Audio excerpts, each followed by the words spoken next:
ఇంతవరకు చక్కగా దేవుని నామమును మనము స్తుతించి ఘనపరిచి గొప్ప చేస్తూ వచ్చాం. కొన్ని నిమిషములు దేవుని వాక్యమును ధ్యానం చేసుకుందాం.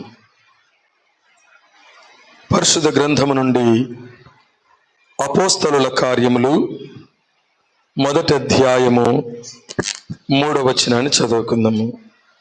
ఆయన శ్రమపడిన తరువాత 40 దినముల వరకు వారికి అగపడుచు దేవుని రాజ్య విషయములను గూర్చి బోధించుచు అనేక ప్రమాణములను చూపి వారికి తన్ను తాను సజీవునిగా కనుపరుచుకొనెను. దేవుని నామమునకు స్తుతి కలుగును గాక. యేసుక్రీస్తు ప్రభువారు శ్రమపడిన తరువాత అనే మాట ఇక్కడ ఉంది. ఆయన శ్రమపడిన తరువాత 40 దినముల వరకు వారికి అగుపడుచు దేవుని రాజ్య విషయములను గురించి బోధించుచు అనేక ప్రమాణములను చూపి వారికి తను తాను సజీవునిగా కనుపరుచుకొనెను. యేసుక్రీస్తు ప్రభువారు మరణాన్ని జయించి తిరిగి లేచాడనే దానికి రుజువే ఎందుకు మేము సాక్షులము అంటారు శిష్యులు. మాకే ఆయన కనపడ్డాడు అంటారు. ప్రభునందు ప్రియమైన వారులారా, ఆయన సజీవునిగా తిరిగి లేచాడు, మరణాన్ని జయించి తిరిగి లేచాడు. అందుకని ఇది ప్రపంచమంతా పర్వదినం. లోకములో క్రైస్తవులు చాలామంది క్రిస్మస్కు ప్రాధాన్యత ఇస్తారు కానీ ఈస్టర్కు ప్రాధాన్యత ఇవ్వరు. క్రిస్మస్కు చేసినటువంటి హంగామా ఈస్టర్కి ఇవ్వరు. క్రిస్మస్ ఎంత ప్రాముఖ్యమో ఈస్టరు అంత ప్రాముఖ్యం. కార్య ఆరంభము కంటే కార్యాంతం మేలు. ఎవరైనా ఇండ్లు పునాది వేసేటప్పుడు అందరిని పిలిచి భోజనాలు పెడతారా? మా ఇండ్లు పునాది వేస్తున్నాం రండి అని ఎవరైనా పిలుస్తారా? ఎప్పుడు పిలుస్తారు? కట్టి ముగించిన తర్వాత అప్పుడు మాది ఓపెనింగ్ రండి అని సంతోషంగా చేస్తారు కదా. యేసుక్రీస్తు ప్రభువారు ఈ లోకంలో ఎందుకు జన్మించాడో, ఎందుకు ఈ లోకంలో జీవించాడో, ఎందుకు ఈ లోకంలో మరణించాడో, ఎందుకు తిరిగి లేచాడో ఇది మనము భూమిపైన ఉన్నంత వరకు ఏం చేయాలంటే తలపోసుకుంటూనే ఉండాలి. దేవుని నామమున స్తుతి కలుగును గాక. హల్లెలూయా. యేసుక్రీస్తు ప్రభువారు మరణాన్ని జయించి తిరిగి లేచిన తర్వాత కొంతమందికి తనను తాను సజీవునిగా కనుపరుచుకున్నాడు. 40 దినముల వరకు అనేక మాటలు వారితో మాట్లాడుతూ వచ్చాడు. గడిచిన సంవత్సరంలో మనం విన్నాం పునరుద్ధానపు 7 వాక్కులు అని. గమనించండి. అదే సందర్భంలో యేసుక్రీస్తు ప్రభువు వారిని కొన్ని ప్రశ్నలు అడిగినట్లుగా కూడా మనకు కనబడుతుంది. కొన్ని ప్రశ్నలు అడిగినట్లు యేసు పునరుద్ధానపు ప్రశ్నలు అంశం. యేసు పునరుద్ధానపు ప్రశ్నలు. యేసుక్రీస్తు ప్రభు వారు శరీరధారిగా ఉన్న దినములలో కూడా వాళ్ళ ఆయన శిష్యులను కొన్ని ప్రశ్నలు అడుగుతూ వచ్చాడు. మీరింకనూ నమ్మిక లేక ఉన్నారా? 5,000 మందికి నేను 5 రొట్టెలు పంచిపెట్టినప్పుడు ఎన్ని గంపలు ఎత్తితిరి? 4,000 మందికి నేను పంచిపెట్టినప్పుడు ఎన్ని గంపలు మీరు ఎత్తితిరి అని యేసు ప్రభువు వారిని అడిగినట్లుగా చూస్తాం. ఇంకా అక్కడ ఉన్నటువంటి ప్రధాన యాజకులను, శాస్త్రులను, పరిసయ్యులను యేసు ప్రభువు యోహాను ఇచ్చిన బాప్తిస్మం పరలోకం నుండి కలిగినదా లేక భూలోకం నుండి కలిగినదా మాతో చెప్పు అంటాడు. వారు దానికి జవాబు చెప్పారు, మాకు తెలియదు అంటారు. ఇట్లా యేసు ప్రభువు అనేకమైన ప్రశ్నలు అడిగినట్లుగా మనం చూస్తాం. దేవుని నామమునకు మహిమ కలుగును గాక. హల్లెలూయా. యేసుక్రీస్తు ప్రభు శిష్యులు చేలోబడి వెన్నులు తుంచి తింటూ ఉంటే, ఇదేంది ఇది, మీ శిష్యులు విశ్రాంతి దినమున పంట చేలో పడి వెన్నులు తింటున్నారే, ఇది ధర్మశాస్త్రానికి వ్యతిరేకం కదా అన్నాడు.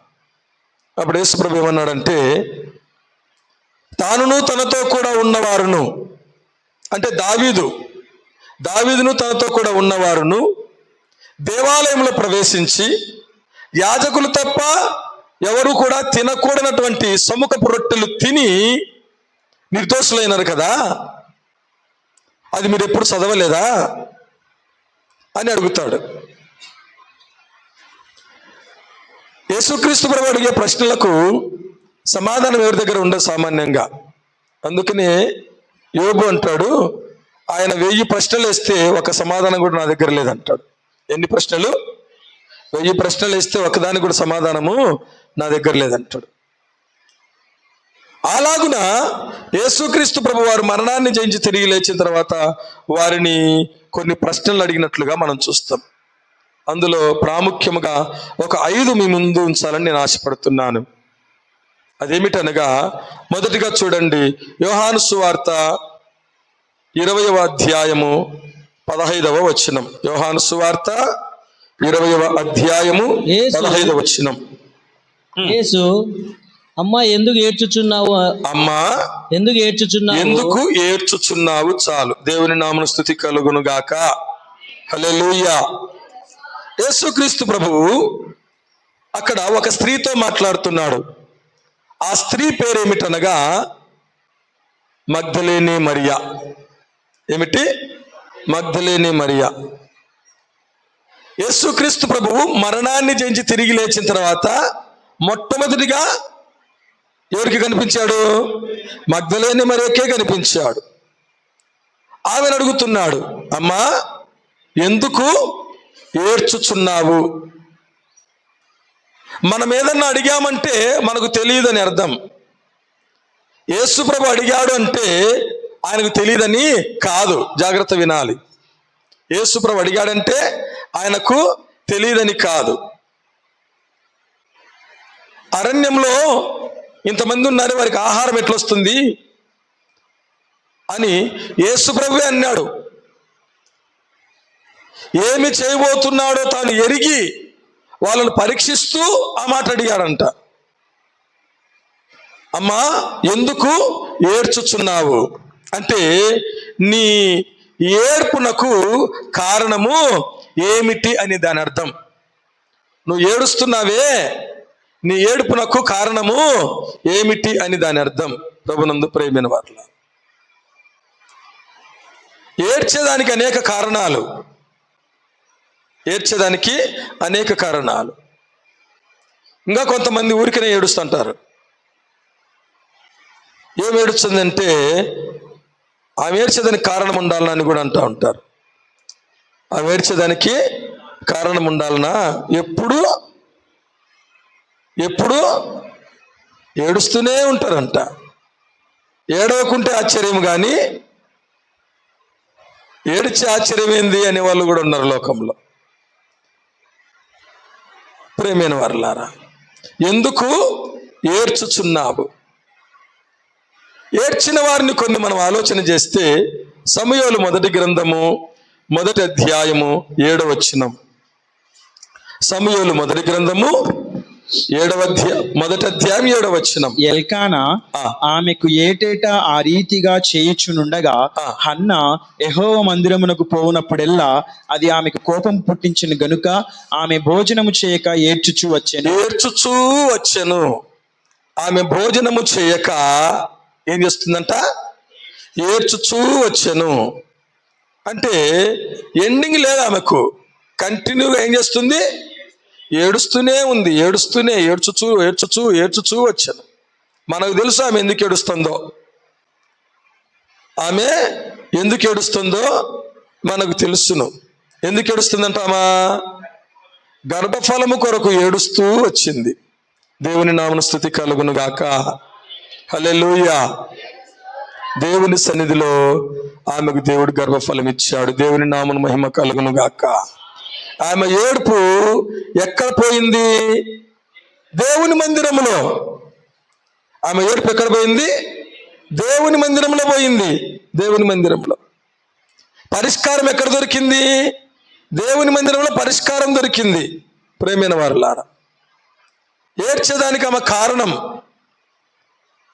లోకంలో చాలా మంది గర్భఫలం లేదని ఏడుస్తారు కానీ పరిష్కారం దొరికే చోటికి రారు.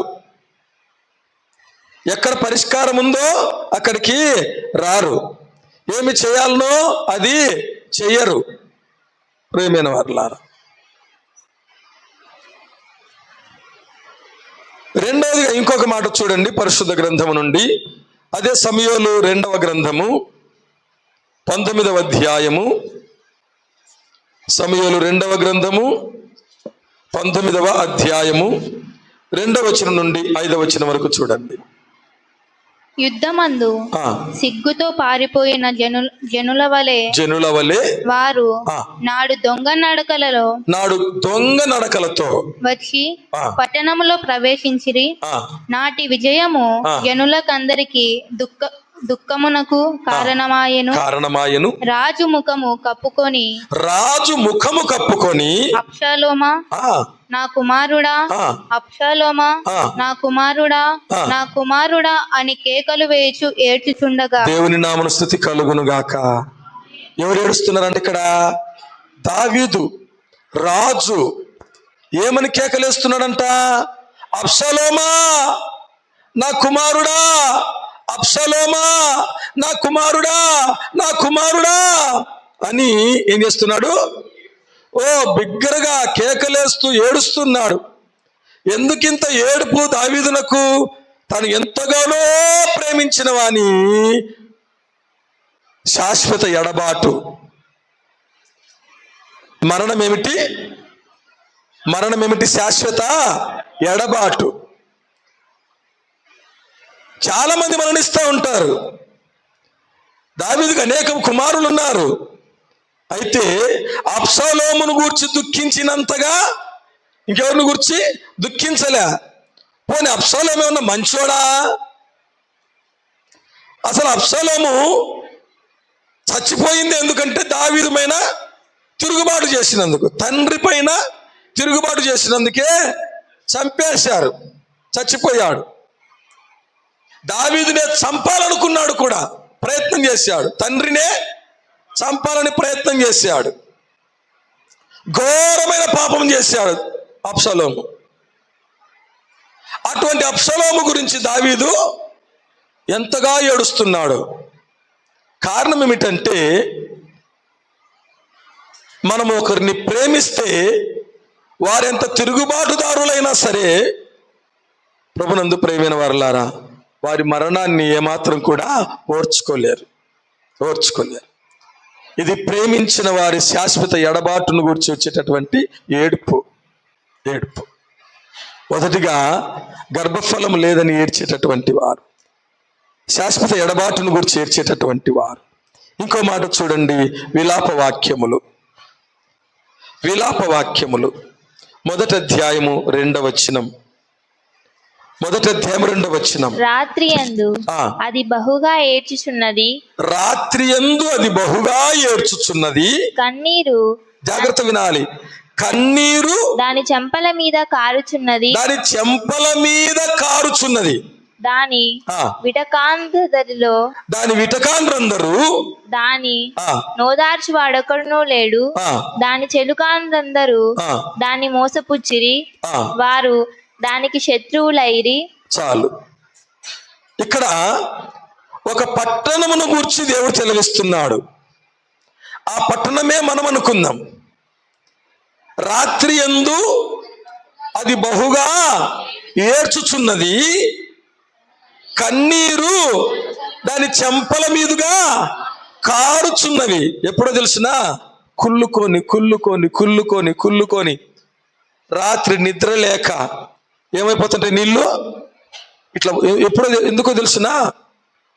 ఎందుకంటే అక్కడ చూస్తే చెలికాండ్రు మోసపుచ్చారంట. అందరూ శత్రువులయ్యారంట కదా, ఓదార్చువాడే లేడంట. ప్రభునందు ప్రియమైన వారలారా, దీని అర్థం ఏమిటంటే, దాన్ని నేను బాగా పరిశీలన చేసినప్పుడు, ప్రభునందు ప్రియమైన వారలారా, ఎవరైతే నా అనుకొని ఎంతగానో నేను నమ్మానో, ఎంతగానో నా అనుకుని నేను చేరదీశానో, ఎంతగానో నా అనుకుని నేను అందరినీ వదులుకొని వీరిని హత్తుకున్నానో, వారే నన్ను మోసపుచ్చారు, వారే నాకు శత్రువులయ్యారు, వారే నా పైన నిందలు మోపేవారయ్యారు అని వారిని గూర్చి తలంచుకొని కన్నీరు ఏమైపోతుందంట, చెంపల మీదుగా కారుతూ ఉంది. ఇది మనో దుఃఖము. ఇది ప్రభునందు ప్రియమైన వారలారా, కుళ్ళుకొని ఏడ్చేటటువంటి వారి స్థితి ఇది. ఆలోచన చేస్తూ ఉంటారు, నా గతి ఎందుకు ఇట్టొచ్చింది, అట్టెందుకైంది ఇలాగున. అమ్మా, ఎందుకు ఏడ్చుచున్నావు? ప్రభునందు ప్రియమైన వారలారా, ఇంకో మాట చూడండి, సంఖ్యాకాండము 11వ అధ్యాయము 10వ వచనం. జనులు తమ తమ కుటుంబములలో ఎవరి గూడారపు ద్వారము వద్ద వారు ఏడవగా మోషే వినెను. యెహోవా కోపము బహుగా రగులుకొనెను. వారు ఏడ్చుట మోషే దృష్టికి చెడ్డదిగా నుండెను. చాలు, వారు ఏడ్చుట మోషే దృష్టికి చెడ్డదిగా నుండెను. వారు ఏడుస్తున్నారంట. జనులు ఎవరి గుడారముల యొద్ద వారు ఏం చేస్తున్నారంట, ఏడుస్తున్నారంట. ఏడిస్తే దేవుని కోపం రగులుకునిందంట. ఏడిస్తే ఏం రగులుకునింది? దేవుని కోపం రగులుకునింది. ఏడిస్తే కోపం రావాలన్నా జాలి పడాలన్నా? చెప్పండి. అసలు ఏడ్చేదే ఎందుకు? కోపం తగ్గడానికి. అనుకున్నది సాధించేదానికి బలమైన ఆయుధమే ఏంటి? ఏడుపే. ముఖ్యంగా ఆడోళ్ళకు, స్త్రీలకు అనుకున్నది నెరవేర్చుకోవడానికి బలమైన ఆయుధం ఏంటి చెప్పండి? ఏడుపే. ఏడ్చి నన్ను నాశనం చేసింది అంటుంటారు. అంటారులేండి, మీరు కాదు, మీరు చాలా మంచి వాళ్ళు. అదే అన్నమాట. ఏడిస్తే దేవునికి కోపం వచ్చిందంట. వాళ్ళు ఎందుకు ఏడ్చారంట? తిండి లేదని ఏడ్చినారంట. వాళ్ళు మాంసం లేదని ఏడ్చినారంట. మాకు మాంసం ఎవరు పెట్టెదరు అని ఏడ్చినారంట. కోపం రాదు మరి?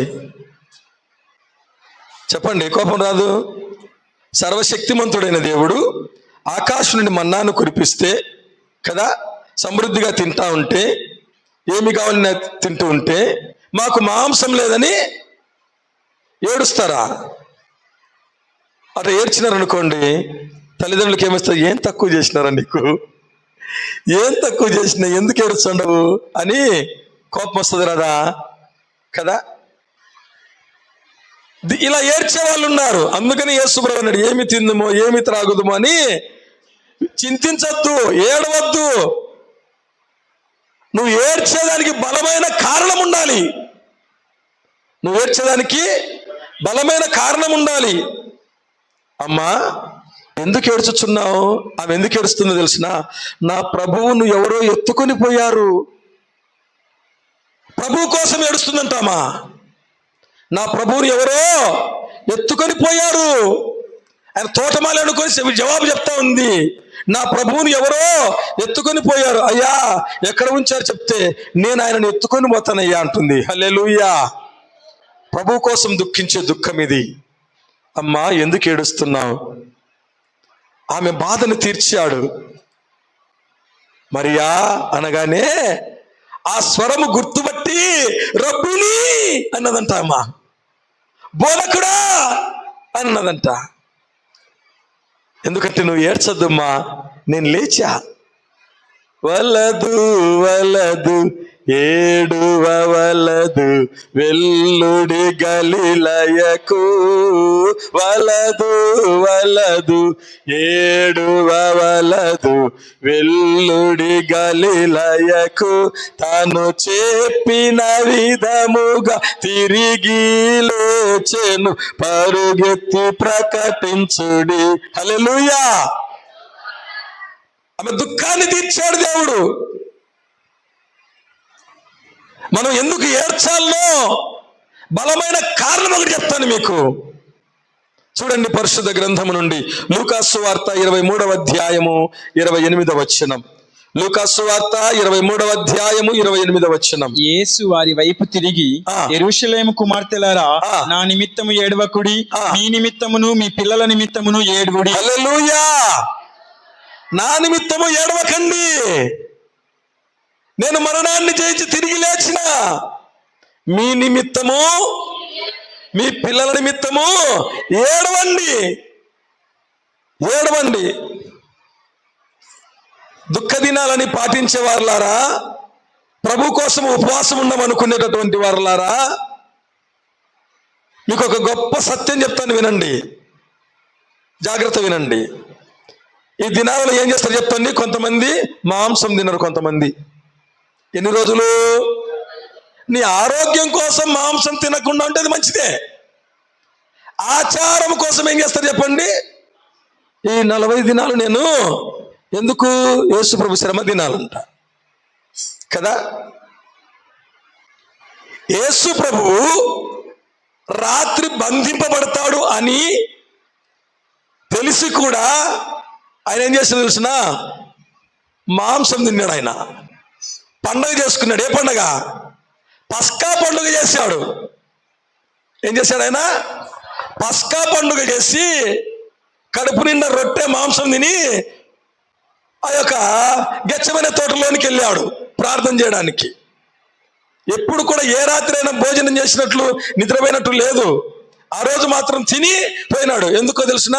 మీరు ఇట్లా ఉన్నాకండి నాయన, నేనే ఏం చేసినా శ్రమలు పడే నేనే మాంసం తినిపోతున్నా, నువ్వేమంటున్నావు? నేను ఈ దినాలలో మాంసం తినను అని ఏదో ఆచారాలు పెడుతున్నావు. యెరూషలేము కుమార్తెలారా,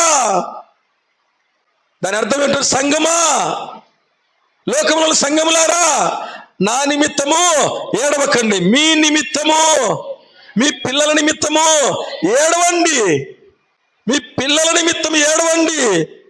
రాబోయే దినాలన్నీ కూడా భయంకరమైన దినాలు వస్తున్నాయి.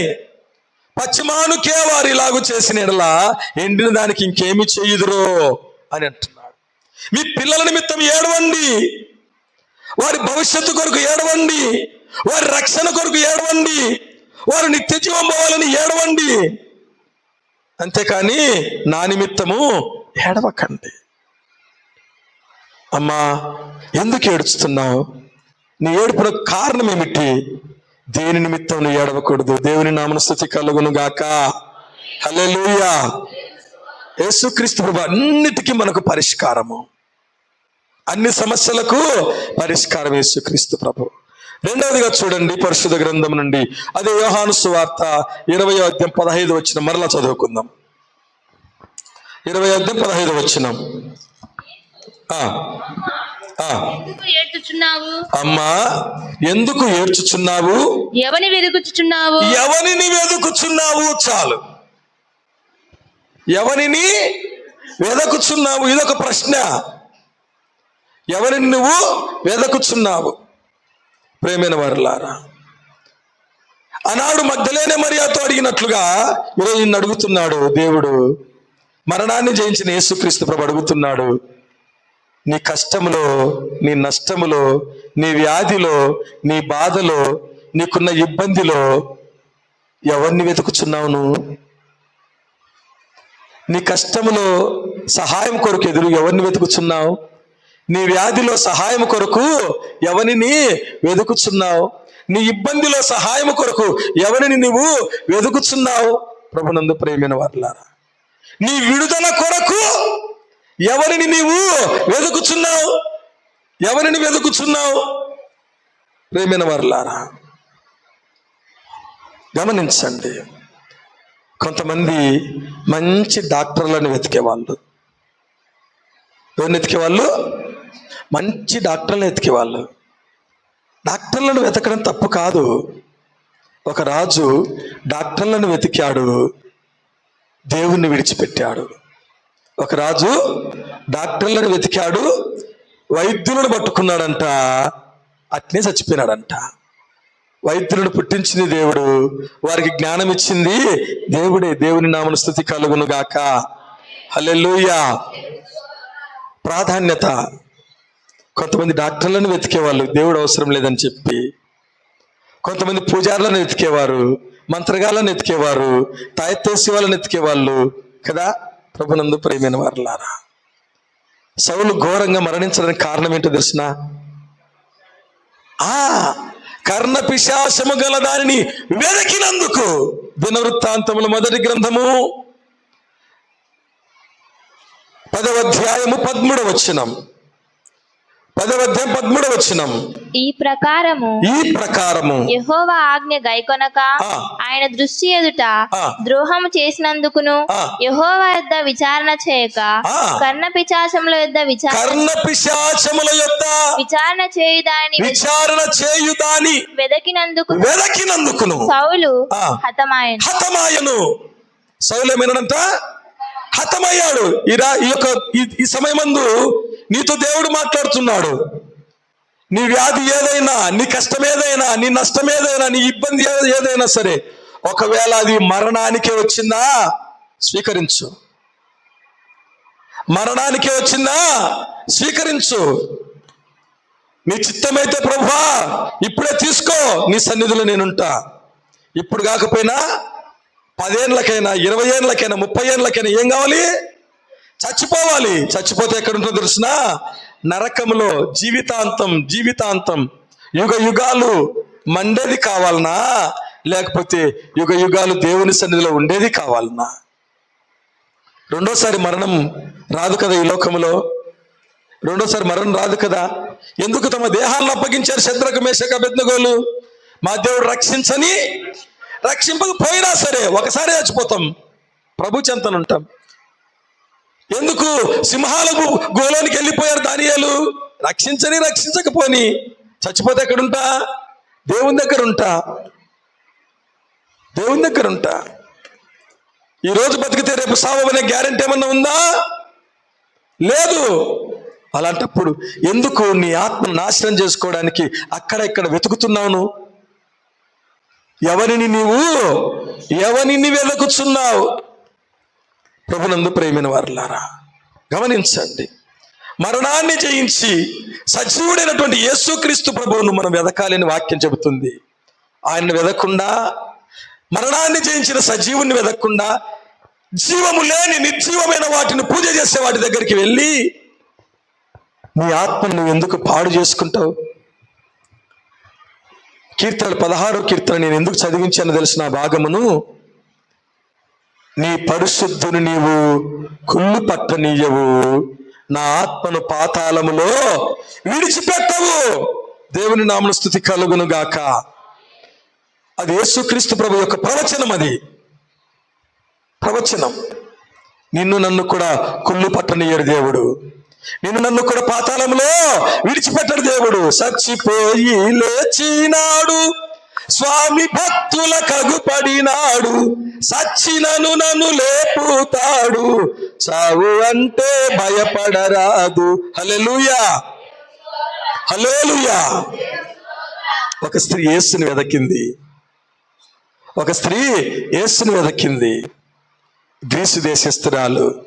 మత్తయి సువార్త 15వ అధ్యాయం 28వ వచనం. అందుకు యేసు, అమ్మా, నీ విశ్వాసము గొప్పది, నీవు కోరినట్టే నీకు అవునుగాక అని ఆమెతో చెప్పెను. హల్లెలూయా. గట్టిగా హల్లెలూయా. అమ్మా, నీ విశ్వాసము గొప్పది. నీతో చెప్పాలి దేవుడు, నీతో చెప్పాలి, నీతో చెప్పునుగాక, నీతో అనునుగాక. అమ్మా, నీ విశ్వాసం గొప్పదని దేవుడు నీతో అనునుగాక. అయ్యా బాబు, నైనా నీ విశ్వాసం గొప్పదని దేవుడు నీతో అనునుగాక. ఎందుకు తెలుసునా? చీదరించుకున్నా ఆమె వదిలిపెట్టలే. జవాబు ఇవ్వకపోయినా ఆమె వదిలిపెట్టలే, తగ్గించి మాట్లాడినా వదిలిపెట్టలే. అవును ప్రభువా, నిజమే ప్రభువా, కుక్క పిల్లలు కూడా బల్ల మీద నుండి కింద పడి రొట్టె ముక్కలతో ఆకలి తీర్చుకుంటాయి కదా, నేను కూడా ఒక కుక్కనే అనుకో. అమ్మా, నీ విశ్వాసము గొప్పది. ఎప్పుడలా? ఎవరిని నువ్వు ఆశ్రయించకుండా ఆయనను వెతికినప్పుడు. ప్రభునందు ప్రియమైన వారలారా, ఇశ్రాయేలులో మొట్టమొదటి రాజు సౌలు మంచివాడనే ఎన్నుకున్నాడు. చివరికి ఏమైపోయినాడు? ప్రాముఖ్యమైనటువంటి పరిస్థితి ఏంటో తెలుసిన? కర్ణ పిశాచము గల దాన్ని వెదకినందుకై సౌలు హతమాయను. దేవుని పిల్లలను, ఇశ్రాయేలీలను కాల్చరండి. చచ్చిపోతే కాల్చరు, పూడ్చిపెట్టాలి, సమాధి చేయాలి. అది పరిశుద్ధ గ్రంథం యొక్క నియమం. అది కాల్చబడింది ఎవరో తెలుసునా? సౌలు కాల్చబడ్డాడు. అవును, కాల్చేశారు. తర్వాత మీరు కావాలంటే చదువుకోండి ఆ భాగమును. సౌలును పూడ్చలే. ప్రభునందు ప్రియమైన వారలారా, సౌలు మొండాన్ని గోడకు తగిలించారు. ఆ తర్వాత సౌలు తీసుకుని వచ్చి కాల్చినట్లుగా ఉంటుంది. ప్రభునందు ప్రియమైన వారలారా, ఎంత ఘోరమైనటువంటి పరిస్థితి. నిన్ను అడుగుచున్నాడు దేవుడు, ఎందుకు ఏడ్చుచున్నావు? ఎవరిని వెదకుచున్నావు? మూడో మాట, యోహాను సువార్త 21వ అధ్యాయము 5వ వచనం. యోహాను సువార్త 21వ అధ్యాయం 5వ వచనం. యేసు, పిల్లలారా, భోజనమునకు మీ వద్ద ఏమైనా ఉన్నదా అని వారిని అడుగగా, దేవుని నామమున స్తుతి కలుగును గాక. మూడో ప్రశ్న, పిల్లలారా, మీ యొద్ద ఏమైనా ఉన్నదా? వారి జవాబు ఏమిటి? లేదు. వారి జవాబు ఏమిటి? లేదు. యేసు మాట ఏమిటో తెలుసునా? దోన కుడి ప్రక్కన వల వేయండి, మీకు దొరుకును. దేవుని నామమున స్తుతి కలుగును గాక. హల్లెలూయా. వాక్యం చూడండి, పరిశుద్ధ గ్రంథం నుండి యోహాను రాసిన మొదటి పత్రిక 3వ అధ్యాయం 22వ వచనం. యోహాను రాసిన మొదటి పత్రిక 3వ అధ్యాయం 22వ వచనం. మరియు మనం ఆయన ఆజ్ఞలను గైకొనుచు ఆయన దృష్టికి ఇష్టమైనవి చేయుచున్నాము గనుక మనమేమి అడిగినను అది ఆయన వలన మనకు దొరుకును. దేవుని నామమున స్తుతి కలుగును గాక.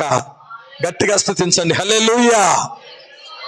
పిల్లలారా, మీ వద్ద ఏమైనా ఉన్నదా అంటే వారి జవాబు ఏమిటి? లేదు. లేదు అని నీకు సమస్తము దొరుకును గాక. లేదని నీకు దేవుని ద్వారా, ఆయన ద్వారా దొరుకును గాక. ఆయన అన్నాడు, దోన కుడి ప్రక్కన వలవేయుడి, మీకు దొరుకును. అంటే దాని అర్థం ఏంటి? నేను చెప్పినట్లు చేయండి, మీకు లేదు అనే కానుండి. ప్రభునందు ప్రియమైన వారలారా, సమృద్ధిగా దేవుడిస్తాడు. వల లాగలేకపోయినంత పెద్ద పెద్ద చేపలు, 153 చేపలు పెద్దవి పడితే అంత వల, అన్ని చేపలు పడినా కూడా వల పిగలలేదంట. వల పిగలలేదు. ప్రభునందు ప్రియమైన వారలారా, నీ జీవితంలో శాంతి లేదా? ఆయన ద్వారా నీకు దొరుకును గాక. సమాధానం లేదా? ఆయన ద్వారా నీకు దొరుకును గాక. నెమ్మది లేదా? ఆయన ద్వారా నీకు దొరుకును గాక. ఆరోగ్యం లేదా? ఆయన ద్వారా నీకు దొరుకును గాక. ఏదైతే లేదని నువ్వు చింతిస్తున్నావో ఆయన ద్వారా నీకు దొరుకును గాక. ఎప్పుడు? ఆయన చెప్పినట్లు నువ్వు చేస్తే, దోనె కుడి ప్రక్కన వల వేయండి, మీకు దొరుకుతుంది. నేను చెప్పినట్లు చేయండి, దొరుకుతుంది. దేవుని నామమున స్తుతి కలుగును గాక. హల్లెలూయా. ఎందుకు ఏడుస్తున్నావు? ఎవరిని వెతుకుచున్నావు? ఏమైనా ఉన్నదా? ప్రభునందు ప్రియమైన వారలారా, 4వదిగా యోహాను సువార్త 21వ అధ్యాయము 15వ వచనం. యోహాను సువార్త 21వ అధ్యాయం 15వ వచనం. వారు భోజనము చేసిన తరువాత యేసు సీమోను పేతురును చూచి, యోహాను కుమారుడవైన సీమోను, వీరికంటే నీవు నన్ను ఎక్కువగా ప్రేమించుచున్నావా అని అడుగగా అతడు, దేవుని నామమున స్తుతి కలుగును గాక. అక్కడ యేసుక్రీస్తు ప్రభు వారు పేతురును 3 సార్లు అదే మాట అడుగుతున్నాడు. ఏమని? వీరికంటే నువ్వు నన్ను ఎక్కువగా ప్రేమించుచున్నా. ఇందులో 3 విషయాలు నేను జ్ఞాపకం చేస్తాను, మీకు జాగ్రత్త వినండి. వీరికంటే ఎక్కువగా నువ్వు నన్ను ప్రేమించుచున్నావా అంటే, నీ వారి కంటే నువ్వు ఎక్కువగా నన్ను ప్రేమిస్తున్నావా? వాక్యం చెప్తుంది, తల్లినైనను తండ్రినైనను నాకంటే ఎక్కువగా ప్రేమించేవాడు నాకు పాత్రుడు కాడు. అంటే నీ వారి కంటే ఎక్కువగా నన్ను నువ్వు ప్రేమిస్తున్నావా? కొంతమంది అనుకోవచ్చు, ఏమింత స్వార్థము, ఆయననే అంటే నా తల్లి కంటే ఎక్కువ ప్రేమించా. ఎస్, నీ తల్లి కంటే ఎక్కువగా ప్రేమించిన వాడు యేసు ప్రభు మాత్రమే. నీ తండ్రి కంటే ఎక్కువగా ప్రేమించిన వాడు యేసు ప్రభు మాత్రమే. నీ అన్నదమ్ముల కంటే, నీ అక్క చెల్లెల కంటే, నీ స్నేహితుల కంటే ఎక్కువగా ప్రేమించిన వాడు ఎవరంటే యేసు ప్రభు మాత్రమే. ఆయనే మొదట మనలను ప్రేమించను గనుక మనం ప్రేమిస్తున్నాం. మొదట ప్రేమించింది ఆయనే, మొదట ప్రేమించింది ఆయనే. ప్రభునందు ప్రేమైన వారలారా, తిరిగి నువ్వు ఇవ్వడం గొప్ప సంగతి కాదు. తిరిగి నువ్వు ఇవ్వడము గొప్ప సంగతి కాదు. మిమ్మల్ని ఎవరినైనా నేను ఒక 10,000 అప్పు తీసుకున్నాను, తిరిగి నేను ఇవ్వడం గొప్ప సంగతే, మీరు ఇవ్వడం ముందు ఇవ్వడం గొప్ప సంగతే? చెప్పండి. ముందు మీరు ఇవ్వడమే కదా గొప్ప సంగతి. ఇచ్చేటప్పుడు మాత్రం బాగుంటుంది, తిరిగి ఇచ్చేటప్పుడే బాగుండదు అన్నమాట కదా. ప్రేమైన వారలారా, వీరికంటే నీ వారి కంటే ఎక్కువగా నువ్వు నన్ను ప్రేమిస్తున్నావా? మొదటిది. అందులోనే రెండో మాట చెప్తా నేను. ఎప్పుడు తెలిసిన, సంఘములో ఉన్నవారు ప్రేమించినంత కంటే నువ్వు ఎక్కువగా నన్ను ప్రేమిస్తున్నావా? హల్లెలూయా. నీ పక్కన ఉన్న వారి కంటే ఎక్కువ నన్ను ప్రేమిస్తున్నావా? నీ ఎదురుగా ఉన్న వారి కంటే ఎక్కువగా నన్ను ప్రేమిస్తున్నావా? నీ వెనక ఉన్న వారి కంటే ఎక్కువగా నువ్వు నన్ను ప్రేమిస్తున్నావా? అంటే వారు ప్రేమించినంత కంటే ఎక్కువగా నువ్వు నన్ను ప్రేమిస్తున్నావా?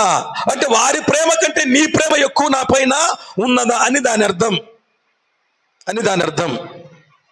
ప్రభునందు ప్రేమైన వారలారా, మూడవదిగా, నీ వృత్తి కంటే ఎక్కువగా నువ్వు నన్ను ప్రేమిస్తున్నావా? నీ ఉద్యోగం కంటే ఎక్కువగా నువ్వు నన్ను ప్రేమిస్తున్నావా? నీ జీవనోపాధి కంటే ఎక్కువగా నువ్వు నన్ను ప్రేమిస్తున్నావా? ఇది కార్యరూపం దాల్చాలి.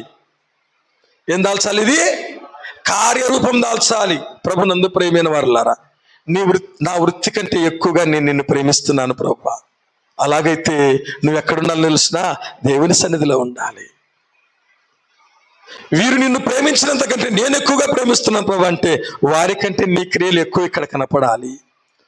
నా వారి కంటే ఎక్కువగా నిన్ను ప్రేమిస్తున్నాను ప్రభువా అని అంటే, నువ్వు ఎక్కువగా ఎక్కడ కనపడంటే దేవుని సన్నిధిలో కనపడ. ప్రాముఖ్యత దేనికి ఇవ్వాలి? దేవునికి. ఎందుకో తెలిసిన, ఆయనకు నీకంటే నాకంటే ఏది ప్రాముఖ్యత లేదు. దేవుని నామమున స్తుతి కలుగును గాక. హల్లెలూయా. కాబట్టి గమనించండి, ఒక 4 ప్రశ్నలు మనం విన్నాం. ఎందుకు ఏడ్చుచున్నావు? ఎవరిని వెతుకుచున్నావు? ఏమన్నా ఉన్నదా? నన్ను ఎక్కువగా ప్రేమించుచున్నావా? చివరిగా 5వదిగా, యోహాను సువార్త 21వ అధ్యాయము 22వ వచనం. యేసు, నేను వచ్చు వరకు అతడుండుట నాకు ఇష్టమైతే అది నీకేమి చాలు. అది నీకేమి? యేసు ప్రభు అంటున్నాడు, పేతురుతోనే ఆ మాట అంటున్నాడు. ప్రభువా, ఇతని సంగతి ఏమైతుంది అన్నాడంట. ఇతని సంగతి ఏమైతుంది? పక్కన తాను ప్రేమించిన యోహాను ఉన్నాడు, ఆయన అప్పగించేవాడు ఎవడు అని అడిగినాడంట. నిన్ను ఎవరు అప్పగించాడో సైగ చేసినాడంట. కాబట్టి ఇతని సంగతి ఏమి? ఇతడు ఏమవుతాడు? నా మాదిరే మరణిస్తాడా, లేకపోతే ముందే మరణిస్తాడా, ఏమిటి ఇవన్నీ అంటే, నేను వచ్చు వరకు అతడుండుట నాకిష్టమైతే అది నీకేమి? నీవు నన్ను వెంబడించు. దీని అర్థం ఏంటో తెలిసిన? నీవు నన్ను వెంబడించు, నీకేమి? దాని అర్థం ఏంటో తెలిసిన? నీ పని నువ్వు చూసుకో. ఏమిటి? నీ పని. చాలా మందికి సంఘంలో ఏం పని తెలిసిన? తన పని తనకుండదు. వాళ్ళెట్లా, వీళ్ళిట్లా, వాళ్ళట్లా, వీళ్ళిట్లనో, ఇదే. అది నీకెందుకయ్యా? వాళ్ళు ఉండుట నాకిష్టమైతే అది నీకేమి? వాళ్ళు వచ్చుట నాకు ఇష్టమైతే నీకేమి, వారితో మాట్లాడుట నాకు ఇష్టమైతే చెప్పండి అది నీకేమి, వారిని చేరదీయుట నాకు ఇష్టమైతే అది నీకేమి, నువ్వేం చేయాలా? నన్ను వెంబడించు, నన్ను వెంబడించు. లోకంలో చాలా మంది దేవుని మందిరంలో చేసే పెద్ద మిస్టేక్ ఏమిటో తెలుసునా ప్రభునందు ప్రేమైన వారులారా? పెద్ద మిస్టేక్ ఏంటంటే వాళ్ళు అట్లా వీళ్ళు ఇట్లా ఆయన అట్లా, అందుకే నేను రాను. ఒక్కరు కూడా సరిలేరు. నువ్వు సరిగా ఉంటే చాలు. ఎవరుండాలా? నేను ఎన్నోసార్లు చెప్పాను, మరలా ఈ ఉదాహరణ చెప్తున్నాను. నాయనా నేను అందుకే రానంటే చెప్తే వినవు నాయనా నువ్వు. ఒక్కడున్నా సరిగా ఉన్నాడు మందిరంలో, వాడు అటు తిరుగుతున్నాడు ఇటు తిరుగుతానంటు, అయితే రేపు ఒక్కరోజు రానైనా నాతో నువ్వు అన్నాడంట. సరే వస్తా, ఈసారి పిలిచకూడదు, నేను పిలిచాను. వచ్చిన తర్వాత ఏం చేసినానంటే గిన్నె నిండా పాలు ఇచ్చి ఈ మందిరం చుట్టూ 3 రౌండ్లు వేసినాను. ఆయన ఒక్క చుక్క కింద పడకూడదు, ఒక చుక్క కింద పడకూడదు అన్నాడంట. అయితే ఓకే. పోతున్నాడు, ఒక చుక్క కింద పడలే. 3 రౌండ్లు తిరుక్కొని వచ్చి ఇచ్చినాడు. ఏనైనా గెలిచినవా? గెలిచినా. ఇంతగా తిరిగినవే, ఎవరు నీకు తిరిగే వాళ్ళు కనపల్లా, నేనెప్పుడు చూసినా. మాట్లాడే వాళ్ళు కనపల్లా, నేనెప్పుడు చూసినా, నేనెప్పుడు విన్నా. మరి వాడు ఎగిరే వాళ్ళు ఎవరుగా ఏమి? నా దృష్టి అంతా దీనిపైన ఉంది. ఆడ కింద పడతాయి ఒక చుక్కన్నా. దీనిపైన ఉంటే నేను తిరిగే వాళ్ళని ఎప్పుడు చూసినా, మాట్లాడే వాళ్ళని ఎప్పుడు చూసినా. అదేనైనా మందిరంలో నీ పని నువ్వు చూసుకుంటే వాళ్ళందరితో నీకేం పని? మరుసటి రోజు నుంచి పిలిచలేదంట నాయన, నేను వస్తలేనైనా. హల్లెలూయా. కొరింథీయులకు రాసిన మొదటి పత్రిక పరిశుద్ధ గ్రంథము నుండి 10వ అధ్యాయం 12వ వచనం. కొరింథీయులకు రాసిన మొదటి పత్రిక 10వ అధ్యాయం 12వ వచనం. తాను నిలుచున్నానని తలుచుకొనుచున్నవాడు, తాను నిలుచున్నానని తలంచుకొనువాడు పడుకుండునట్లు జాగ్రత్తగా చూచుకొనవలెను. హల్లెలూయా.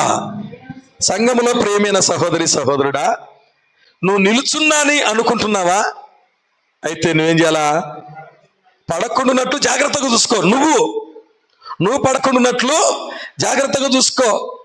ప్రభునందు ప్రియమైన వారులారా, ఎండల కాలం వచ్చింది, నువ్వు చెప్పులు కొంటావా? అందరికి కొనిచ్చావా? చెప్పండి. వానల కాలం వచ్చింది, గొడుగు రెయిన్ కోట్ నువ్వు కొంటావా? అందరికి కొనిచ్చావా? చెప్పండి. అంతే కదా. కాబట్టి తాను నిలుచున్నాను తలంచుకుని వాడు ఏం చేయాలి? పడకుండానట్లు జాగ్రత్తగా. అందుకని పేతుడు ఏమనంటే, అతడుండుట నాకు ఇష్టమైతే అది నీకెందుకు? అది నీ పని, అది నీ పని కాదు, అది నీ పని కాదు. నువ్వేం చేయాలో నన్ను వెంబడించు. హల్లెలూయా. నన్ను వెంబడించు. నువ్వు దేవుని సన్నిధికి రా, దేవుని సన్నిధిలో కూర్చో, దేవుని మాటలు విను, ప్రార్థన చేయి. నీ మట్టుకు నువ్వు రక్షణ ప్రత్యేకం, రక్షణ వ్యక్తిగతం. నీ భర్తనే నువ్వు రక్షించలేవు, నీ పిల్లల్ని నువ్వు రక్షించలేవు. అది ఎవరి చేతిలో ఉంది? దేవుని చేతిలో ఉంది, దేవుని చేతిలో ఉంది. వీళ్ళతో ఏం చేయాలి? ప్రార్థన చేయాలంతే, ప్రార్థన చేయాలి. వాళ్ళతో నీకు పనిలే. దేవుని నామమున స్తుతి కలుగును గాక. అమ్మా ఎందుకు ఏడుస్తున్నావు? యేసు ప్రభు మరణాన్ని జయించి తిరిగి లేచింది ఎందుకు తెలుసిన? నీ ప్రతి బాష్ప బిందువు తుడిచివేయడానికి. హల్లెలూయా. నీ ప్రతి బాష్ప బిందువు దేవుడు తుడిచివేయును గాక. యేసు ప్రభు తిరిగి లేచింది ఎందుకు తెలుసిన? ఎవరిని కూడా నువ్వు వెంబడించకూడదు, ఎవరిని నువ్వు వెతకూడదు. మరణాన్ని జయించి తిరిగి లేచినా యేసునే నువ్వు వెతకాలి, యేసునే నువ్వు వెతకాలి. ఏమీ లేదని నువ్వు చెప్పకూడదు. సర్వ సమృద్ధి యేసులో ఉంది. ఆయన ద్వారా నీకు కలుగును గాక, ఆయన నేను ప్రేమించుదు గాక. ప్రభునందు ప్రేమైన వారలారా, పడకుండునట్లు జాగ్రత్తగా చూసుకొని నిత్య రాజ్యమునకు వారసులమవుదుము గాక. అట్టి కృప దేవుడు మనకందరికీ దయచేయును గాక.